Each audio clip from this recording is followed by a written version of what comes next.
Hey, what's up? Mr. Terry here, high school history teacher. Welcome back to another History Teacher X video. All right, we're back with another video from friend of the channel, Nick, the Fat Electrician. And you know this one's going to be a banger. This video is called Most Gangster General of World War II, Terrible Terry Allen. Terry, we must be related. All right, you know what we do here. I hope to help you learn. You get to help me learn. We all win. Our original videos down below. Make sure you give him your view, like, and subscription. Oh, and make sure to vote in Historical March Madness. Link is down below. All right, let's get started. All right, I don't know about General Allen, but that's why I watch Nick. He lets me know these details, and I tell you the bigger details. Let's go. This guy's probably the only dude to ever get shot in the face and benefit from it. Today we're talking about the most gangster general of World War II, Terry de la Mesa Allen, aka Terrible Terry. A nickname given to. All right, is this my new name? Terry de la Mesa. Is this my name? I'm not terrible though, right? Mesa Allen, aka Terrible Terry. A nickname given to him not by his enemies, but by his fellow high-ranking officers for failing out of West Point, scamming his way through infantry officer school, and being a poor disciplinarian. Terry Allen did not care about the dog and pony. All right, that fits the profile of every person that he has ever covered on his channel.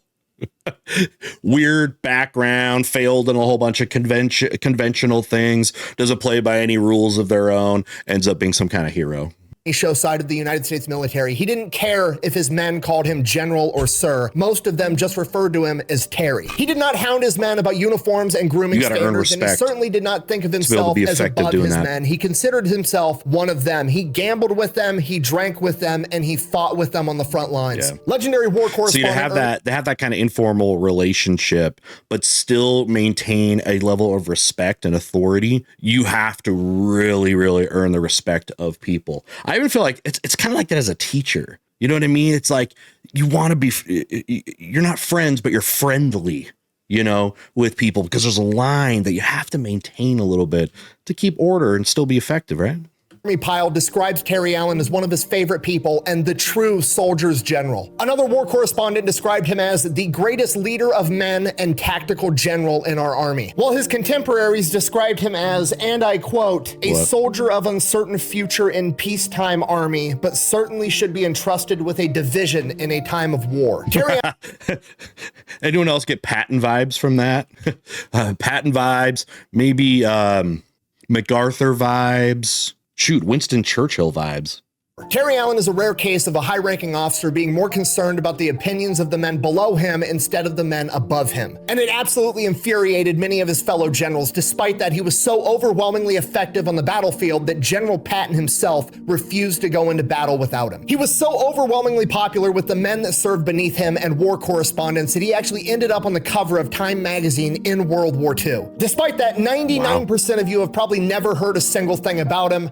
And today we're gonna fix that right after a word from our sponsor. Okay. This video is brought to you by Ridge Wallet. Okay, look, this is like the 10th time we've gone over the Ridge Wallet on this channel. I'm not gonna keep kicking a dead horse, okay? Pretty much all you need to know is they keep paying me to make these ads. I'm assuming because people keep buying them, and people keep buying them because it's a good product. Okay, look, all it is 2 pieces of metal with some elastic. It holds your credit cards and your money together, and then you put that in your front pocket so you're not sitting on top of a giant Gutenberg Bible for the rest of your life, messing up your back. Okay, look, it's 2025. We all have a smartphone. There's no reason to be carrying around 100 different business cards of every person you've met over the last 25 years that you've origamied inside of a dead cow and carried in your pocket at all times, okay? Just put their phone numbers inside your phone and then carry your ID, your credit card, and some cash, and you're good to go. Not only that, but this works for women too, okay? I don't know what your life is with the purse situation if you're a woman, but guess what? My wife has like 5 different purses in 5 different sizes, with different size purse for every type of occasion, and I cannot tell you how many times she has forgot her credit card or her ID at home, and it's been a giant pain in the ass, okay? So take all the important shit, put it in a Ridge wallet, and then you just throw the Ridge wallet into whatever purse you're using for that day, and you're good to go. And it doesn't just stop at wallets. They make pretty much everything that you would carry in your pockets on a day-to-day basis. They've got key organizers, they've got cell phone cases, they've got pocket knives. Now that I brought it up, they're probably going to come out with a purse. And the best part, they've been in business for 12 years now, and they're having a huge anniversary sale where you can save up to 40% off your entire order. So I'm going to have a special link down below. You can check it out. Let's get back to the video. Terry. Our story begins April 1st, 1888. A young Terry De La Mesa Allen is born at Fort Douglas, Utah. Terry Allen was not only born on a military installation, he was basically bred to be in the military. His father was Colonel Samuel Allen, who served 43 years in the Army. And his grandfather on his mother's side was Colonel Carlos Alvarez De La Mesa, who fought in the Civil War at Gettysburg. Terry grew up his entire life on military installations in the West. You know, I was saying getting Patton vibes. Actually, no, this is actually, now that I'm thinking about it, this is more like MacArthur vibes, because he also, I think Patton did too, right? Had basically a relative that was had a big role in basically every American conflict. It's like World War I, and then like Spanish American War, and then like the Civil War and the Revolutionary War. It's just like there's just like these military dynasties that exist in the U.S. The first thing this guy learned how to do after he learned how to walk was to ride a horse, drink, chew tobacco, gamble, and shoot the shit like an enlisted cavalry soldier. By the time he was 10 years old, he was basically in the United States Army because he went to work with his dad and followed him around with every single day. Soldiers, so at 19 years old, like Terry goes off to West Point, and he becomes pretty well known for basically two things. He's phenomenal at riding a horse and doing anything that actually involves like being a soldier out in the field, and he's absolutely horrible at everything else and shows no motivation to improve upon it whatsoever. He racks up more demerits than anybody else in his class at West Point. His uniform's never perfect. His fingernails are always dirty. He's always drinking in class. He's cheating on exams. The exact type of behavior that you would expect from a child that grew up his entire life with enlisted men out in the field. Because of this, he is not very popular with his classmates because, well, it's the 1900s, and at this point in time, the officer class is still very much that same aristocratic class from, you know, the higher society, and Terry Allen isn't taking their dog and pony show very seriously. And on top of that, he also has a very severe stutter when he talks, so everybody kind of like gives him shit and makes fun of him. Because you're gonna get bullied like that. It still seems like there was that remnant of American aristocracy, which our country really was for a long time, especially when you needed things like land to be able to vote. And you had this, again, ancestry of American settlers that laid claim to large swaths of land and all the value that comes with that. It was still such, and I guess you could say it still is. There's a lot of different ways to have that kind of authority outside of just like an aristocratic land owning class. So you got the oligarchical class, but anyway, still remnants of that. And the military definitely was that strong with that. Like I was saying, those generals that become famous in like World War II, the bigger ones, all had that legacy. Because of this, at the age of 21, he ends up getting kicked out of West Point. Not taking no for an answer, he goes and enlists in a Catholic university, graduates at the age of 24, enlists in the Army, and then competes for a slot to be a cavalry officer. And he wins. He ends up getting commissioned about 5 months after his class at West Point. From here, Terry is pretty much immediately sent to the southern border between the United States and Mexico, where he is tasked with stopping smugglers and gun runners from crossing the border. He gets in frequent skirmishes, and this is his first taste of combat. And when he's not doing that, he has to go and, intermingle with his fellow officer class and their hoity-toity aristocratic society nonsense. And obviously, Terry's still not super popular. He's still rough around the edges. He's still kind of disheveled. He's got dirt under his fingernails. He likes to drink. He likes to cuss, and he's still got that stutter. But Terry does gain some popularity because you know what the hoity-toity officer class likes doing? They like playing polo. And you know what Terry's really good at? Riding a horse, which comes in handy when you're playing polo. Terry. See, I hope you know that goes hand in hand. Horse riding, that's the aristocratic thing. Be able to, spend your time on horses, and you do all the horse training and stuff on your acres and acres of land while the peasants farm it, or worse type of work, lower type of unfortunate workers, all being a part of that. So so having some like grunty guy come in and like polo, that was like the snobbiest sport there was at that era. To have some guy like this coming in and kind of like infiltrating their space, that had to be obnoxious. He ends up becoming one of the best polo players around and ends up being the captain of his team. And they have this game slotted up where he's supposed to go up against this like regional champion team, and they're supposed to absolutely crush Terry's team. But Terry doesn't care what's supposed to happen. Terry wants to win regardless. So he makes his team go out and practice for weeks leading up to this game. And for practice, he has them shooting goals on a target that's only 1 yard wide, when the average polo goal is 8 yards wide. Oh, wow. You can dodge a wrench, you can dodge a ball. What? That's like 3 feet basically. Oh, what do you call this? Dodgeball. He's about to hit that. Yeah, that's a horrible advantage. 1 yard wide. That's like smaller than a hockey goal, right? And 8 yards wide. That's when you're pushing. I mean, it's a little bit more narrow than a soccer goal, but it's 8 yards wide. If you can dodge a wrench, you can dodge a ball. What? This is a pretty funny movie. So Terry essentially overtrains his team, and when that game comes around, the regional champion team takes 40 shots at the goal. They only make 7. Terry's team only takes 8 shots at the goal, but they made all 8. And this is the first glimpse we get to see at Terry's leadership and his mentality of how to get shit done. I mean, there's skill in that too. You got to have some coordination. I've never played any sport that involves riding a horse.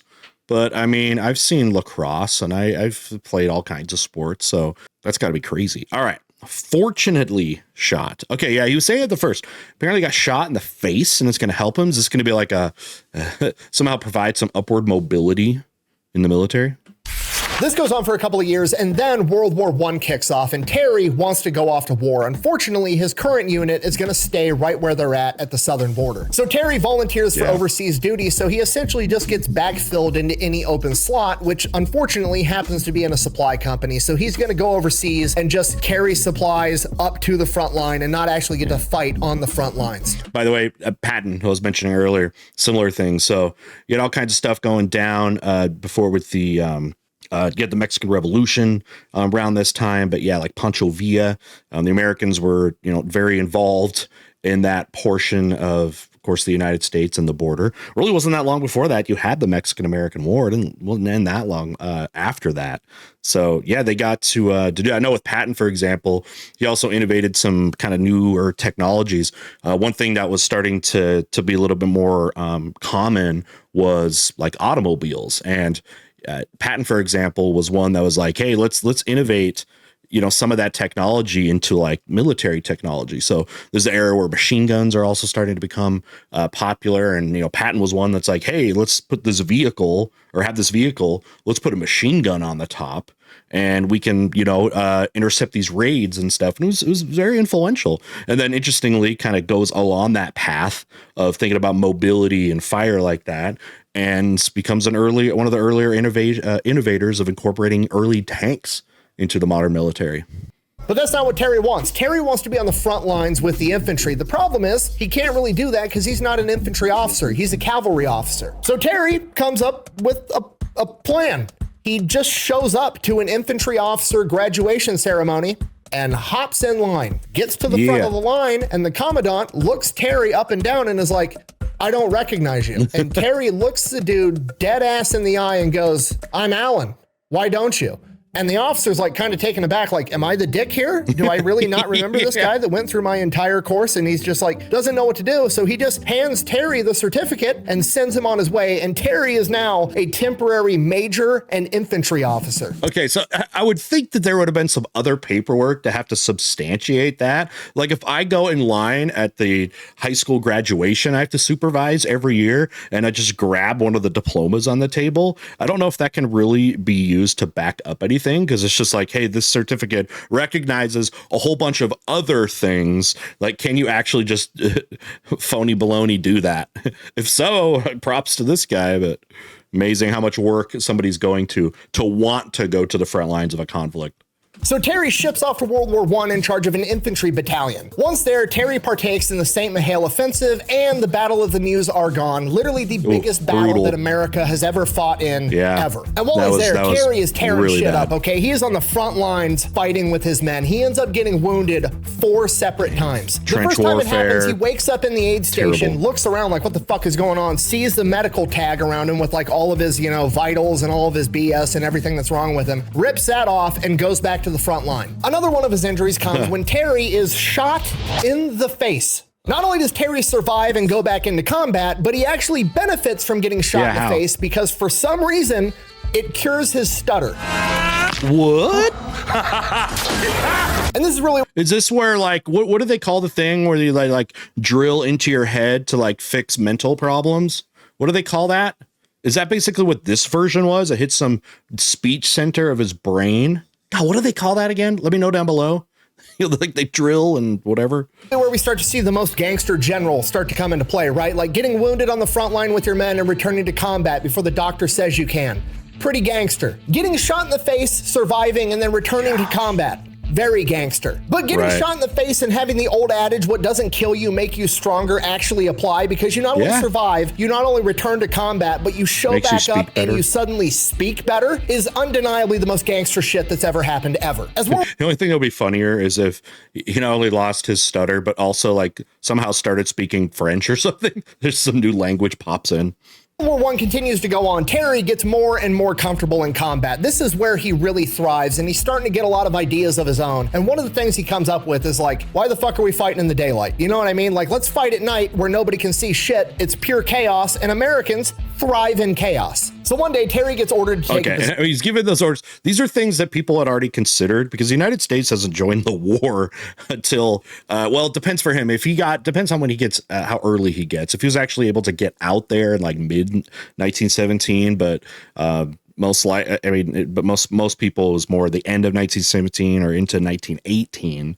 You know, all these tactics have been things that they have considered before. There are, of course, pros and cons of fighting at night, and it can be very difficult, but position and the estimated casualties of taking in chaos. So one day Terry gets ordered to take a position, and the estimated casualties of taking this objective are going to be like 200 to 300 men. So Terry is like, typical fuck World that. War You know I. what we're going to do? Instead of attacking tomorrow when we're supposed to attack, we're going to attack tonight when it's dark. You know, at this point, that's not how you conduct warfare, okay? Not a lot of people are launching night attacks in trench warfare. But you know what?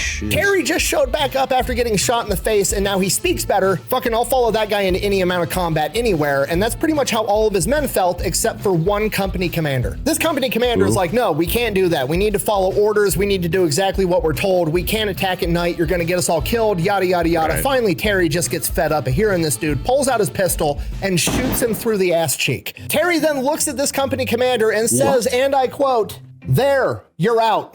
You're wounded." Thank you. You're welcome. Company commander. Okay, that's got to be, you got to be able to get like court-martialed or something from that. You know, but previously when he's saying about, you know, it's going to take 200, 300 men to do something, that's how World War I was.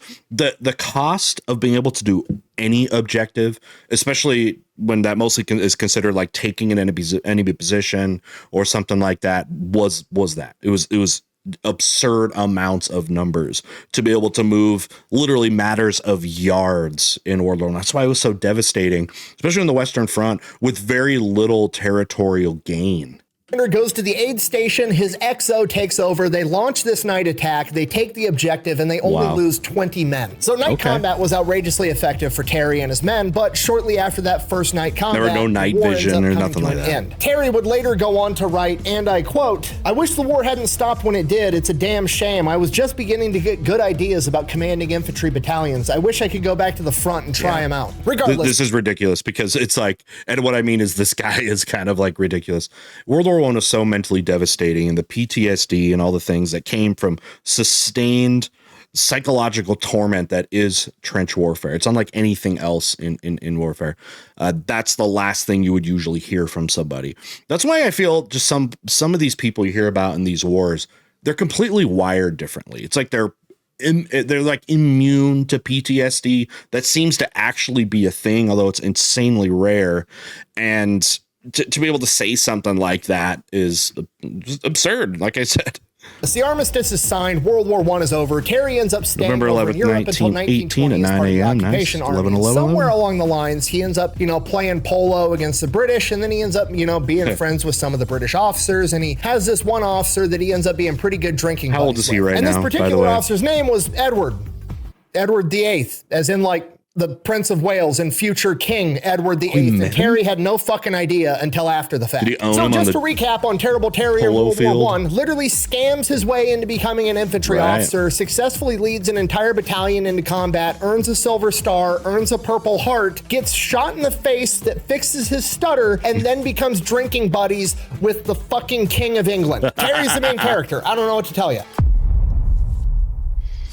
So Terry returns to the United States, loses his temporary rank of major, gets busted back down to captain. He didn't do anything wrong. This was just standard practice. Failing upward, we call that. Because it was like a time of war and that's what had to happen. So Terry gets back home, gets settled in, and then in 1922, he gets called into his boss's office, and his boss, this colonel, explains to him that there's this famous rodeo promoter named Tex Austin and the Cattle Association, of course, and that's they want his to name. put on a competition between an actual cowboy and a cavalryman, because there's been this huge rival between the two at who's a better horseman for like 100 years. Okay, I mean, we can predict, right? There's no way Mr. Scary Terry the Terrible is not going to put down this fancy Southern lad, right? I want it to be a long distance 300-mile race where each rider is only allowed to use one horse. So Terry asks the colonel who's going to compete for the army, and the colonel says, "You are, and you're gonna win." And he's gonna be competing Army against his cavalry legendary versus, like, cowboy known ranchers? as Key Dune. He was a former wagon boss in the Old West. He's just a complete legend, and everybody is expecting whoever the army puts up to get absolutely smoked by this guy. And Okay, I do have to ask a question for you guys that are much maybe more into horses, as far as like you've ridden them and stuff. We have these two guys, right? But how important is the horse? Okay, I'm obviously important, but like, is it a fair comparison? Unless they're using the same horse and doing time trials or something. Like, how much of that do we need to take into account? And that's why it's a cattle congress and a rodeo promoter putting the whole thing on. They want to show that cowboys are better than the United States military. Unfortunately, they don't know that the U.S. Army has Terry Allen, and he's the main character. So the media and the newspapers hype this up. The entire world is watching. The very first day, Terry clears over 50 miles and the cowboy barely hits 30. Terry's getting telegrams and updates on the race of where he's at, where the cowboy's at, like a how long many miles distance, are not left like a to go racetrack. every single night. And Terry is so far ahead the entire time that by the third day, he decides that he has time to stop at a diner and have breakfast. The waiter, striking up casual conversation, asks Terry if he's heard about this crazy race going on between the legendary cowboy Key Dune and some army guy. And he goes like, "I'm sure the army guy is really good, but he doesn't stand a chance against a real cowboy." To which Terry informs him, "Well, first off, my name's Terry Allen. I'm the army guy, and last I checked, I'm pretty far ahead of him." The restaurant ends up paying for Terry's breakfast for him, and then later that day, Terry receives a telegram that Key Dune ran into trouble and he couldn't get feed for his horse one night. Now, on one hand, that's good because Terry's definitely going to win now, because this guy's horse might actually die without getting the proper care it needs. But on the other hand, not exactly how Terry wants to win. So Terry sends a telegram back saying that they need to send an army car with feed and water and everything his horse needs to Key Dune, and that's exactly what they do. They keep Key Dune in the race just so Terry can beat him fair and square. I was gonna say, he doesn't want to win that way. He wants to win a legit way without any asterisks next to that. This is a double win. It's actually genius on Terry's part, because on one side, he gets to look like a class act. On the other side, he's preemptively shutting up all the typewriter warriors that are going to be like, he actually only won because that guy didn't get feed for his horse. Right. It was a fluke. No excuses. Cowboy's still better than Army cavalry. No, Terry's shutting all that shit out of the gate, and he's going to beat this guy fair and square. And that's exactly what he does, because he ends up beating Key Dune by over 7 hours. For the rest of the interwar years between World War I and World War II, Terry is pretty much just training and really defining the doctrine for what a cavalry soldier is supposed to be doing on the battlefield. You have to realize at this point in time, warfare on horseback is outdated, but nobody really knows that yet, right? Yeah. Like, they're going to get replaced by tanks and so glad trucks, he's saying but this. World War I, tanks were just introduced. They were very simple things. It was just Mark a big metal 1, box with guns on it where you that's could not the pretty Mark much 1, but- just drive straight. They didn't have radios inside of them. They couldn't coordinate attacks. So a lot of people didn't understand the real potential with mechanized warfare. So a lot of people were still under the impression that horse warfare was still going to be very prevalent in the future. Yeah, this is the World War I is the big transition of old warfare to new warfare, and it changed a lot as the war went on. Obviously, when those old tactics and old styles didn't work, like again, getting on a bunch of horses or just rushing somebody, it doesn't work, because what's new here? The machine gun wipe out everything there, and it's so crazy the casualties that happened early on from trying those old tactics. Again, hop on a horse or just charge a bunch of guys. I read it was like a diary entry of like a German machine gunner, and I forget which, it might have even been early on in like the Battle of the Marne or something, but or later battle, I can't remember which one, but he was like his mind was so boggled that like they would do, like the British or the French, they would charge at you, right, with these large numbers, because that's all they know about what warfare is. And he talked about, as the machine gunner, he said, I didn't even have to aim. All I had to do was hold the trigger. I didn't even have to aim, because so many people were just running at you that you didn't need to aim. All you had to do was just pull the trigger because you were hitting people. It's so crazy.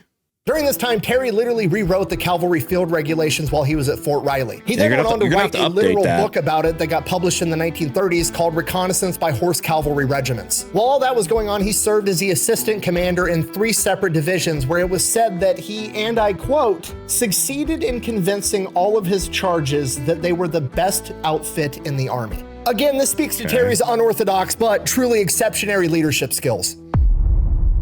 Cool. Big Red One. 1940, Terry is promoted to Brigadier General. 1941 rolls around, the attack on Pearl Harbor, America enters World War II. Terry's getting fitted up for war. And then in 1942, he is promoted to Major General and put in charge of the 1st Infantry Division, the Big Red One. So yep. Good one. Y'all play that Call of Duty game? Was that the first Call of Duty I played? PlayStation 2? That was a good one. Now, by the way, a lot of those things he was innovating and all of those tactics that were bad in World War I, those are going away. Now we get the new stuff. Now we get the new and improved tanks and the planes. And we see just a whole new type of mobility in war as compared to World War I. And he does seem like the type that will probably keep up on the new stuff, even though, again, he's so good at horseback and all that. You'd think this guy is ready to take that next stage. Terry shows up to the first ID, assumes command, and then he meets his second in command, a man that is just like him. He is rough around the edges, he does not care about the dog and pony show that is the United States military at higher ranks, and he also cares much more about the men beneath him than the men above him, and that man's name was Theodore Roosevelt Jr., aka Teddy Roosevelt's son. So Terry and Teddy get to work getting the first ID ready for battle. The first thing they do is flip the entire script on its head. There's a lot of Roosevelts after that end up, especially from Teddy's line, that end up being influential too. You also had Kermit, who's going to actually be a big one in CIA coups later on with the Mossadegh taking him out in Iran. He actually becomes friends with all of the men beneath him. They don't even call him general or sir. They literally just end up calling him Terry. Terry doesn't hound him about having a prim and proper uniform all the time. The only thing Terry hounds him on is that their weapon is absolutely spotless and that they're good at their job. Unlike a lot of other high-ranking officers, Terry doesn't micromanage all of the officers and NCOs beneath him. Terry realizes that he has a very zoomed out bird's eye view of everything that's going on, and the men on the ground that are actually seeing individual problems up close have a much better idea of what's going on and how that problem needs to be solved. Terry focuses on actually picking the right men for the job, telling them what he wants done, and then letting them figure out how to do it. By November of 1942, Terry, Teddy, and the 1st Infantry Division are going to partake in Operation Torch, the Allied invasion in North Africa, particularly Morocco and Algeria, and the 1st Infantry Division is tasked with taking over a major city with an airfield known as Oran. Remember, this is where the Americans are getting their feet wet in World War II. You know, they don't just come in and you have D-Day. That's going to be down the road quite a bit. But yeah, and for the Allies, I guess in general, really, that was really the first place where the war really started to get turned around for the Western Allies. You know, Russians, of course, are going to be dying out in the East, but yeah, and they're in North Africa and are going to come take that region and then come up through Italy and just like steamrolled, you know, Italy and spaghetti Mussolini. November 8th, 1942 at midnight, the 1st Infantry Division makes its amphibious landing into Algeria, and everything goes absolutely textbook. They see a little bit of resistance, but not much. They overcome it almost immediately. Oran's about 25 miles from the beachhead, and they have to clear all of that distance on foot, rucking and carrying all their gear with them. During that time, they experience very minimal resistance until they come across a town called St. Cloud, where all of the forces had kind of regrouped and fell back to this town in fortified fighting positions, and were waiting for the Allied forces to come in and fight them. At this point, Terry's got to consider what he actually wants to do here, because he could send in all of his men, clear out the entire town, kill all the enemies, and probably be considered a war hero for it. But he's going to be putting his men in harm's way, and there's nothing of strategic value inside of St. Cloud. His objective is to take over the city of Oran, and he doesn't need St. Cloud to do it, and he's not going to put his men in harm's way for no reason. The next thing he could do is bombard it with artillery, but there's a bunch of civilians that live in that town too, so that option is also out. So Terry takes one of his battalions, fortifies it, and has them surround the town so the enemy can't get out, and then launch a counterattack later, and continues to move the 1st Infantry Division towards the objective. So this is just classic siege warfare. So go back to like the Middle Ages when you had these fortified, of course, cities and castles and stuff. And a lot of people tend to think that what those sieges actually looked like was you're just climbing over the walls with these siege towers and all that stuff. A lot of that was not worth it. You know what you might as well just do, and what they usually did in a siege is just sit around outside of it and wait for them to pretty much starve out. For real. Okay, this is brilliant. This is literally what the Marines did in the Pacific Theater with the island hopping strategy, except Terry is doing it in North Africa with entire ignore towns. the ones you don't care about. This cut is them 25 off. miles. They have to walk to Oran, carrying all their shit after landing on a wet beach, probably being soaked. Okay, this is going to be a jaunt and a half. It's going to be exhausting, and it's going to take time. The first ID moves all through the night, all through the day of November 9th, and Terry is pushing his men to the point of exhaustion. On the morning of the 10th, Terry is up on the front line with his men after everybody's been walking for a day and a half. They're hating their lives right now. Front line, seeing how everybody's doing. He comes across this utterly exhausted rifle company that's taking shelter inside of a ditch next to a road because there's some stray artillery fire coming in. So Terry walks through the ditch, gets on the other side, and he's standing, and he can see the city of Oran off in the distance. And he's looking around, he's looking at the faces of his men. He knows they're exhausted. The men are looking back at him like, okay, here it comes. We're about to get our ass chewed because we're taking a break. Fuck. So Terry looks back at the city of Oran, and he looks back at the men, and he says, and I quote, "There's a lot of good-looking girls in that city ready to welcome the liberating Americans." Whoa. Whoa. There's gold in them little hills! And with that, his men got up, reinvigorated, and continued towards the objective. What game was that one? Terry showing his expert leadership, being able to get the absolute most out of his men when shit sucks. One of the men that served under Terry later described his leadership style as something along the lines of, he always wanted to achieve the objective, not because he was worried that he would get in trouble or get chewed out by Terry, but because he genuinely did not want to let Terry down, because he respected him that much. So they go. They cleared 25 That's like defeating the whole Machiavelli idea where to get the most out of people, they need to fear you rather than love you.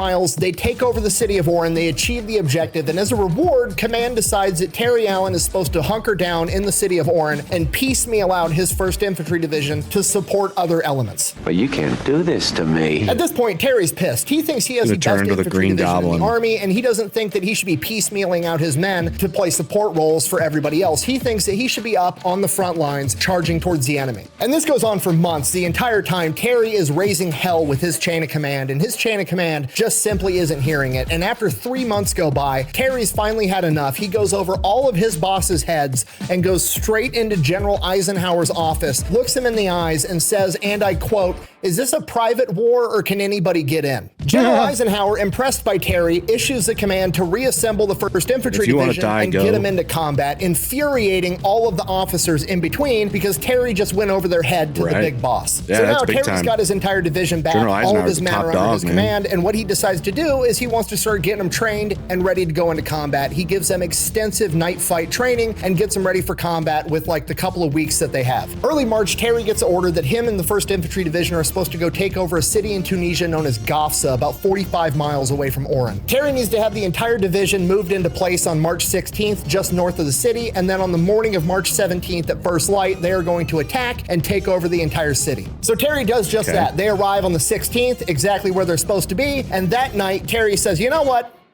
Fuck it. We're going to fight at night. Terry essentially defies orders of fighting at first light when the enemy can see and launches a surprise attack that night. The 1st ID takes over the entire city with minimal casualties. The first thing the next morning, Terry's boss, a guy by the name of General Patton, shows up because he wants to see the assault take place. Right as the sun's coming up, General Patton... This is the kind of crap that Patton's going to love, right?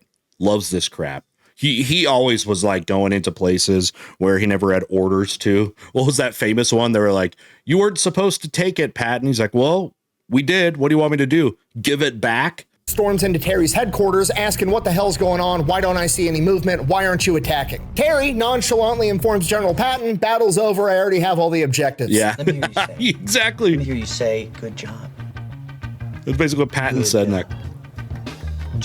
Well, now Patton's not pissed off that the objective wasn't met. Now he's pissed off that it wasn't met exactly how he wanted it to be met, and he demands an explanation from Terry. At this point, Terry casually asks General Patton, do you know who Knut Rockne is? At which point, Patton responds, yeah, what the hell does a Swedish football player have to do with war? If you don't know, Knut Rockne was the guy that popularized forward passing in American football, so Terry explains to him, the night attack is essentially the forward pass in the infantry. Telling Patton, and I quote, why would I beat my brains out for a yard and a half when I could just pass the ball for 40 yards? At which point General Patton says again, and I quote, oh, and then he fucking leaves. From here, Terry and the first ID are ordered to... See, I also don't think Patton would be one that would want to get like... Alan's like out Pattoning General Patton. Help the Allied forces take over the next city. That's something he would do. Again, they launch a surprise attack, taking over all the preliminary objectives, and from here, they experience heavy German resistance, a ton of counterattacks. They're getting strafed by the Luftwaffe. They're getting hit by artillery. It is an absolute shit show. After a couple of days of fighting, Erwin Rommel sends in a bunch of heavy tanks to punch through the American 1st Infantry Division's lines, and they are making a beeline straight towards Terry's headquarters, at which point Terry is ordered to fall back, to which he responds to his chain of command, "I will like hell fall back and I will shoot the first bastard that does." And the 1st Infantry goes on to repel the attack. That very same day, Allied intelligence cracks the German battle code and they intercept a radio transmission saying that the attack is going to resume at 1600. A little bit later, they intercept another transmission that says the attack has been postponed until 1645. Now, to most people, this just seems like good information to have. Right now, we can, be ready and defend ourselves when this attack comes. But to good old terrible Terry, he sees a unique opportunity to fuck with the enemy, and that's exactly what he's gonna do. So Terry waits until 1615, 15 minutes after the initial attack was supposed to take place, and then he orders his communications unit to send a transmission on the German radio frequency that says, and I quote, "What the hell are you guys waiting for? We've been ready since 4 p.m. Signed, the 1st Infantry Division." Have a nice day, and thank you. Yeah. Take it over. Shoot. Okay, I don't think you guys understand how beautiful this really was, okay? It was like an onion of go fuck yourself. There's so many different layers to it. I mean, for one, it's just funny. Two, it demoralizes the enemy because now the enemy knows that we've intercepted their communications, we've broken their battle code, we know they're coming, and we're not scared. And that's so funny. We broke it and we're going to use it against you and make a point. It's like, it's an onion. He actually said it perfectly. The story of this happening spreads through the front lines like absolute wildfire and increases morale like crazy. I mean, could you imagine being a frontline soldier? You've just fended off the infamous German blitzkrieg by Erwin Rommel, and then your good old buddy, your boss, Terry, essentially pulls his junk out, lays it on the table, and asks Erwin Rommel if he wants seconds because he knows that his boys are going to fuck him up if he does. You'd be absolutely pumped going into that battle, and that's exactly what happened because they stuffed him in the pocket again. At which point, none other than General... I know y'all, we got Rommel simps, man. I've been dealing with y'all for years, okay, for doing this stuff. What do you think about this? Is this making you feel bad about Rommel? Is he getting ousted by this dude? General Patton comes strutting into Terry's headquarters again with a smile on his face and says, and I quote, "Terry, when are you going to learn to take this damn war seriously?" The battle continues until April 6th, until they've achieved all of their objectives. After this, the 1st ID is tasked with basically going around Tunisia and cleaning up all the remnants. They're going around following Terry's command. Terry's launching night attack, day attack, night attack, staggering back and forth, keeping the enemy guessing. It's absolute chaos, and the 1st ID just mops the floor with the enemy. The entire time, Terry and Teddy Roosevelt Jr. are on the front lines telling their men, like, okay, once we clean up Tunisia, we're going to go back to Oran for some R&R. We're going to have a bunch of fun. We're going to beat up every MP in town while we do it. Now, while all this is going on, General Terry is starting to get a lot of publicity in Time magazine and the newspapers back home, and Patton is all over PR, right? That dude thrives on PR, and he's starting to kind of like get a little bit jealous that Terry's starting to attract some of the spotlight. Time magazine actually called Terry... Patton's one of the biggest narcissists we've ever had. It drove people crazy that worked with him, around him. Again, makes sense if you were above him or whatever. It's like he drove people crazy, but it was like he got results done. So it'd always be this thing where it's like, what do we do with this guy? He's so much like a rogue or whatever, and his personality isn't great to deal with that way, but it's like he gets stuff done. That's the whole thing we were saying at the very beginning of the video, that a lot of these generals and these guys like this, you like them often during wartime, but like when you don't need them, you really kind of want to get rid of them. The best commander of an infantry division in the United States Army. And the next version of Time that comes out, General Patton gives an interview where he describes the combatants of El Guitar, aka the 1st Infantry Division, as a bunch of freshmen. Terry, noticeably fucking furious because he's insulting his precious 1st Infantry Division, calls him out on it. Him and Patton get into a back and forth. Patton calls him tired,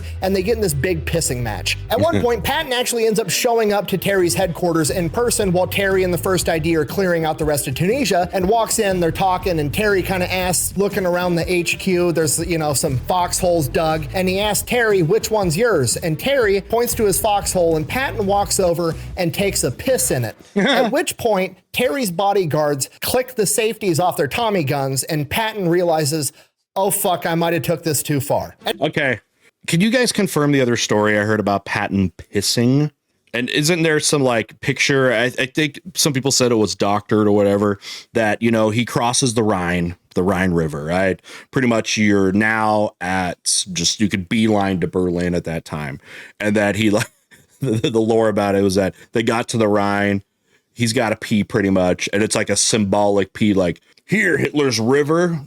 Taste this, you know what I mean? So just using his glorious golden stream to make, I don't know, to send strong messages. And Patton quickly scurries out of Terry's HQ and fucks off. So Terry is absolutely not getting along with his contemporaries and the men above him in the chain of command. But at the end of the day, he really doesn't care what the people above him think about him. He wants to get the job done and take care of the men below him. And that's exactly what he's doing. He's not going to let some big and he doesn't want to win the war, to his men just so they can get more press. But it's not just Patton. Omar Bradley also does not really like Terry Allen, because Omar Bradley shows up to see how the first ID's doing. And what he notices is, unlike all the other infantry divisions that are, you know, eating cold food out of a can, every time he shows up to the first ID front lines, their chow halls are full of fresh beef, because apparently they fucking found some on the battlefield. And this was apparently a big deal because they were all Steel. I should have wore that shirt. The other one, STEAL. What is that? Strategically take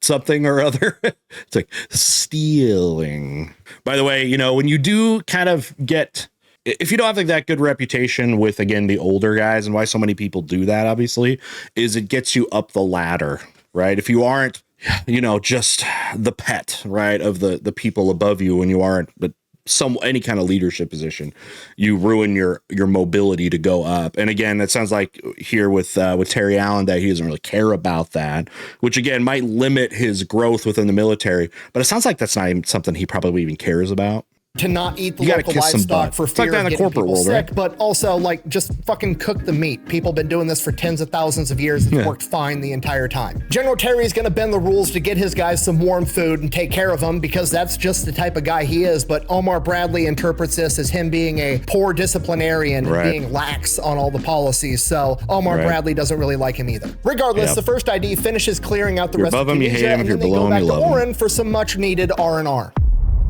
Okay, the incident. So the first ID shows up in Oran, and this is where shit kind of hits the fan, because the first ID took this place over a couple of months ago, and since then the second wave of American forces has kind of went in, taken it over, and essentially turned it into a major military installation, right? You've got all your administrative people, you've got your supply people, they're all running around in their Class Bs. These guys have never seen combat, they've never seen the front line, and when the first ID shows up, they're informed that combat soldiers are not allowed to go into the bars and officer clubs inside of the cities.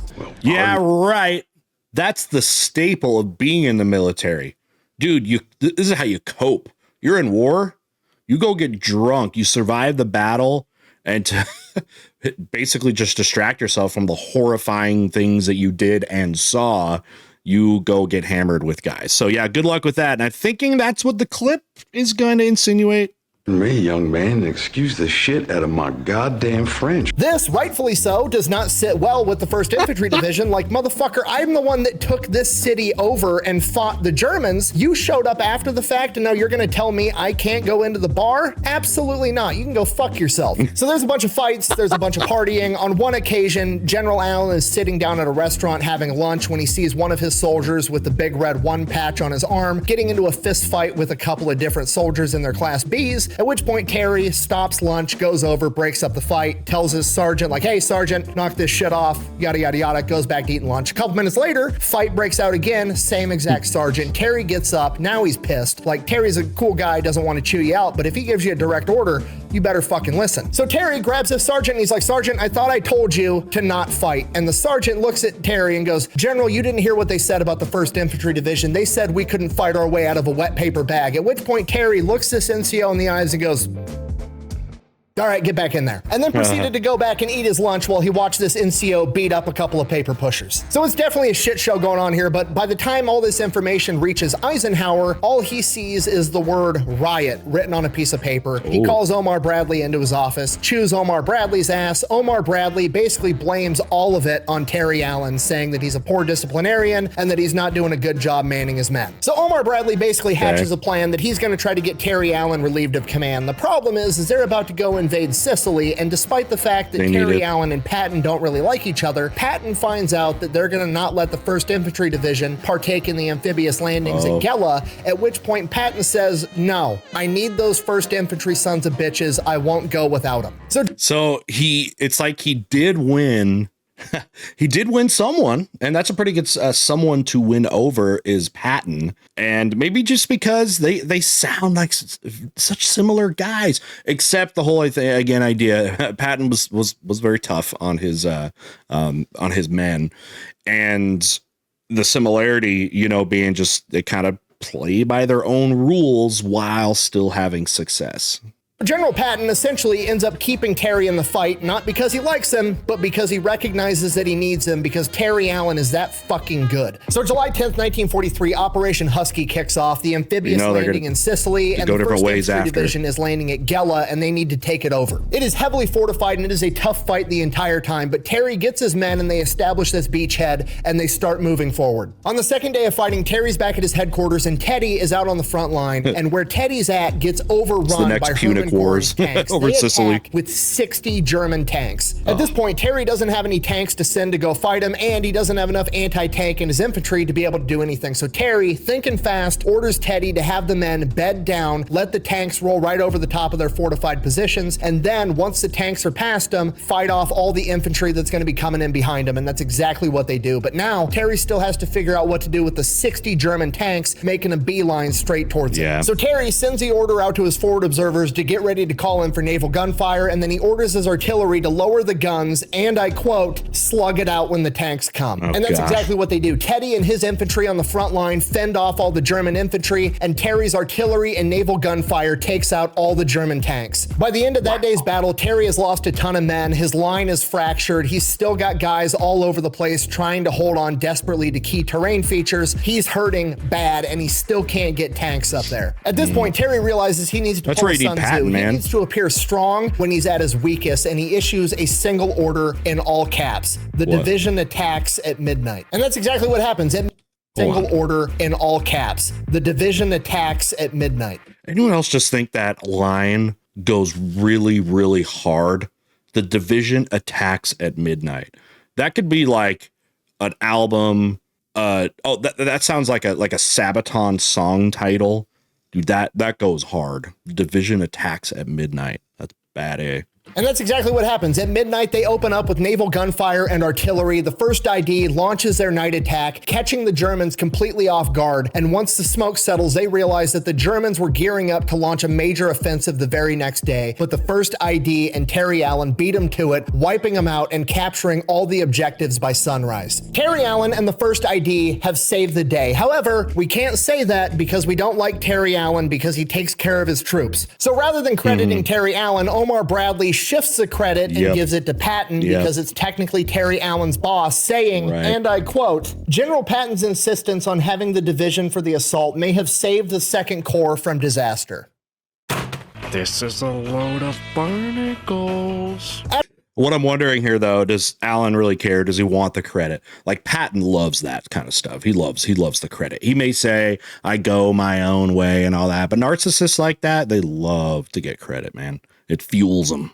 After that, the 1st ID is ordered to go take over an airfield. They do that almost immediately, and from there, there's another super hard fight that they're going to need the 1st ID for at a town called Trenoa, which is part of the Edna defense line, and it absolutely has to be captured. The problem is it's a mountainous town in Sicily that's described as being so hilly that it would tax a mountain goat, and there's a bunch of Germans in there that are heavily fortified and ready to fight. So on Sicily, why Sicily basically exists, volcanism. There's a big big volcano on the eastern side of Sicily called Mount Etna. Terry and the first ID show up, and this is a hard fight. But Terry's in command. He's shifting soldiers around, forcing the Germans to shift their soldiers around, causing the Germans to expose a weak point, at which point Terry would attack. He just out-finesses the German command at every possible turn, and the first ID takes over the town in 6 days. And then holds it while the Germans desperately launched 24 counteroffensive towards him, and he stuffed every single one of them. Now, in the midst of the battle, as it became apparent that Terry Allen might actually pull this shit off, two other generals, General Wyman and General Huber, showed up as observers. They then proceed to sit back, watch Terry Allen and the first ID out-finesse the Germans at every conceivable turn, take over the entire town in 6 days, breaking the Edna defensive line, and then, once the battle was over, they informed Terry Allen and Teddy Roosevelt Jr. that they are both being relieved of command under the orders of General Eisenhower and General Omar Bradley. And their reason... Okay, so he's going to say the reasoning, but yeah, it's like, you notice they usually do that stuff after the mission, after they've done the work. Okay, what's the reason? For it was essentially what it was back in Oran when they planned the entire thing, saying that Terry Allen was a poor disciplinarian, and because of that, the 1st Infantry Division had become too unruly. So the entire 1st Infantry Division is absolutely furious. They absolutely love their fighting General Terry Allen. Terry Allen is absolutely furious because, well, his career is essentially over and he is being shipped back to the United States. Ironically, just 2 days after he is officially relieved of command of the 1st Infantry Division, he ends up on the cover of Time magazine praising him as the best fighting general in the United States Army. And United States, higher command was not shy to side their unruly generals. It happens to Patton on the eve of D-Day. He gets in trouble with his dealing with his soldiers. We also know with General MacArthur, say what you will about him, that he gets relieved by Truman after the war. It's like, you did what I guess we need to, and it's time to move on. Now, he's been relieved of command and is getting sent back to the United States. And you have to understand, in World War II, when you were relieved of command and sent back to the United States, like, that was it. You were done. You were going to be in charge of, like, a training facility or some bullshit. You were never going to see combat or major warfare ever again. This is the end of Terry Allen's career. I don't know. So Terry makes it back to the United States, doesn't really have orders. He's on rest and recuperation. And after 7 weeks, he receives a letter from General Eisenhower. He's coming back, that says, and I quote, "I'm certain that after you've had your well-deserved rest from the battlefield, your experience and courage will command your assignment to equally, if not more important duty." Okay, we're going to have Frank Costanza here. Was that him trying to say, like, thank you for your years of service. But you're fired still. But, thank you for your years of service. I was wondering if they're going to bring him back in because, if you're getting it from Eisenhower at this time, it's like, hey, we are planning D-Day and we need everybody. I'm back, baby! Apparently, while Omar Bradley and Patton don't like Allen, Eisenhower still does, and he's the top dog. Because of this, both Terry and Roosevelt are given a second shot at command. Teddy Roosevelt Jr. is famously sent back overseas where he partakes in the first wave landing of Utah Beach during D-Day, and Terry Allen is sent to Oregon where he assumes command of the 104th Infantry Division, aka the Timberwolves. Terry assumes command in October of 1943, and for almost a year, he trains this unit to get ready for combat. They train all over the country. They train in Oregon. They train in California. They train at Camp Hyder for desert combat. They are ready for absolutely anything. And the entire time, Terry Allen dedicates 35 hours a week to night combat. And the Timberwolves become the first ever U.S. Army unit to specialize in nighttime operations. September 1944, Terry Allen and the Timberwolves. What are, you guys, I know there's so many of you know deeper stuff. What are some of the specifics going to be about, again, like training and executing night combat in this era? And how is it different here? And how would it have been different here in World War II than in World War I? Because obviously there's different technologies and stuff like that. So yeah, help me out. What would be some of those specific things you would do? I mean, is it trying, since it's at night, is it have anything to do, for example, with like trying to be more stealthy in a way? Or is it just more like, hey, we're going to fight and it's going to be like big and chaotic. We're just going to have certain strategies that we use specifically at night. Let me know down below. Wolves make their way into northern France, fighting alongside British and Canadian units, most likely an effort to keep Terry Allen away from all the other United States generals. Once Terry gets in France, his first order of business is to go to the graveside of one of his best friends, Teddy Roosevelt Jr., the only general to land in the first wave of D-Day, Teddy's who would eyes, pass away just 6 days later from a heart attack and be posthumously awarded the Medal of Honor. And after that, Terry Allen is pissed and goes on an absolute tear through the enemy. Shortly after the British and the Canadians witnessed the Timberwolves in combat operations, Canadian General G.G. Simmons says, and I quote, "Once the Timberwolves got their teeth into the Germans, they showed great dash. The British and Canadian troops on their flanks expressed great admiration for their courage and enthusiasm. When they again meet the Germans, all hell cannot stop the Timberwolves." And he was absolutely correct, because Terry Allen and the Timberwolves fight through northern France. They fight through the Netherlands. They push the Germans back past the Meuse River. They help capture Antwerp. They capture the major industrial city of Stolberg. They run down the German army, liberating town. Yes! Make your own signage here. Nothing in hell can stop the Timberwolf division.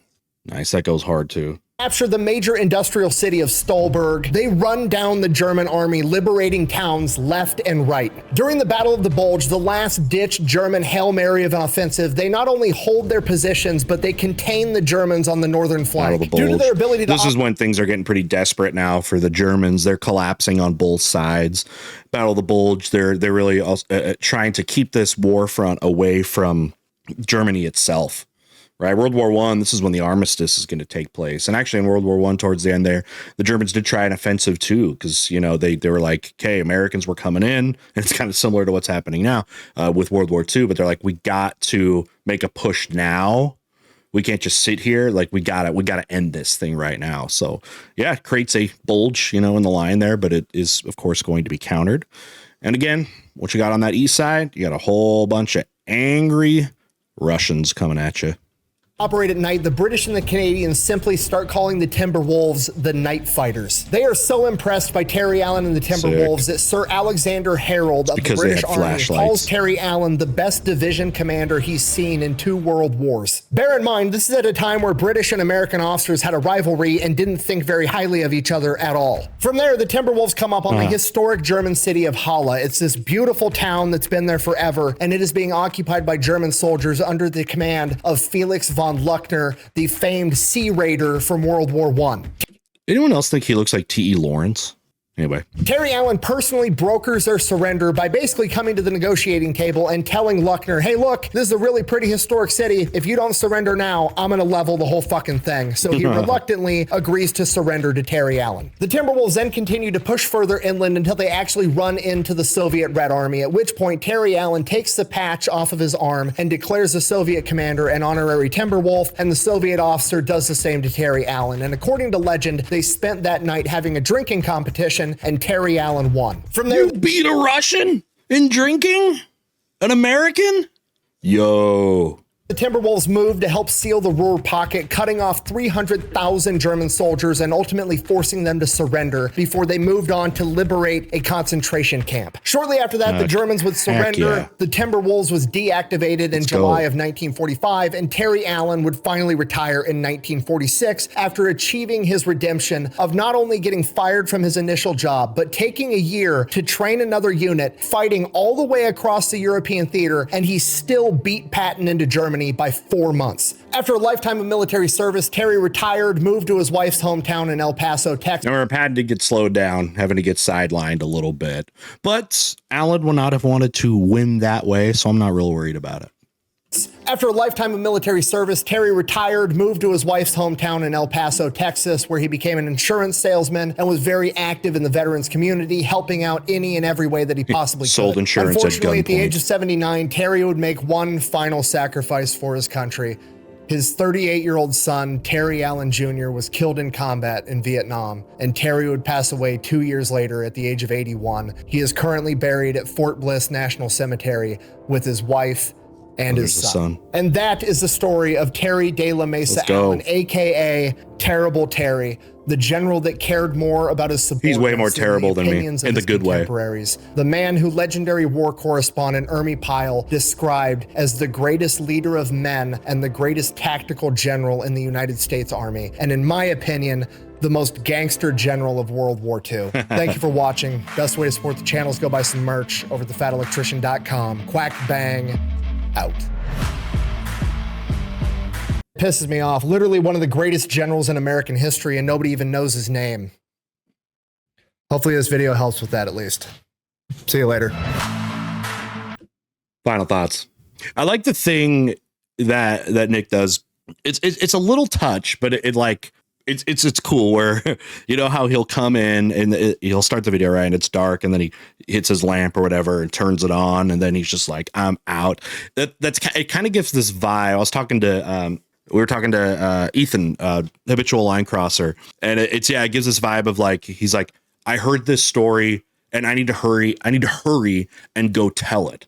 So I'm going to be rushing over to my computer, right? I'm going to turn on the light, and then I'm going to hit record because I got to tell this gangster story from American history.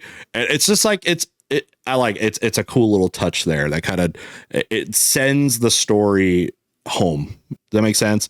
All right. Awesome video. Learned a ton there about Terry Allen. Great to be able to share a name there. We'll see y'all next time. Bye.